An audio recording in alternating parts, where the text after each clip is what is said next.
Alors, je voudrais vous parler de la moustache, puisque on remarque que cet agrément qui me ferait ressembler à Einstein, d'après ce que certains disent, eh bien, la moustache, il faut la distinguer de la barbe, et surtout distinguer l'ensemble moustache-barbe, qui est très à la mode aujourd'hui.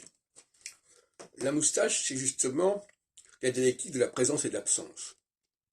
Il y a la présence de la moustache et il y a l'absence de la barbe, pour quelqu'un qui est moustachu mais qui n'est pas barbu. Et c'est-à-dire qu'il est à la fois censé cultiver sa moustache, la voir grandir, la voir prospérer, et à la fois se raser le menton et les joues.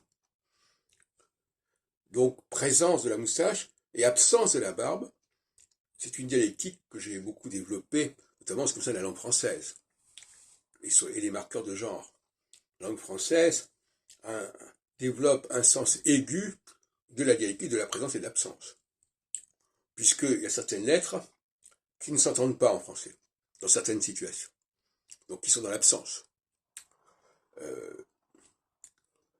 Par exemple, il est grand, je n'entends pas le D. Donc je suis en absence. Mais par exemple, si j'ai dit elle est grande, j'entends le D. Et donc là, la présence. Donc il y a des lettres qui sont présentes à certains moments, et d'autres lettres qui sont absentes à certains moments. Et ce n'est pas simplement un amusement, ça a une fonction morphologique. Ça sert justement à distinguer le masculin et le féminin, notamment. Et autrement que par le biais assez grossier du haut pour le masculin et du hac pour le féminin, qui n'existe absolument pas en français, sauf quand ce sont des noms propres empruntés. Et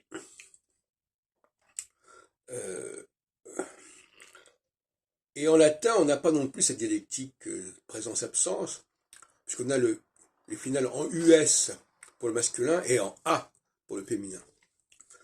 Et j'en ai parlé encore ce matin. Et en allemand aussi, on n'a pas ça. Alors ne parlons pas de l'anglais qui est calqué sur le français, mais qui est une mauvaise réplique du français. En allemand, on a cette dualité, klein, kleine, mais on n'a pas la présence et l'absence. Voilà, donc je reviens à la moustache. Porter la moustache, c'est assurer justement la dialectique de la présence et de l'absence.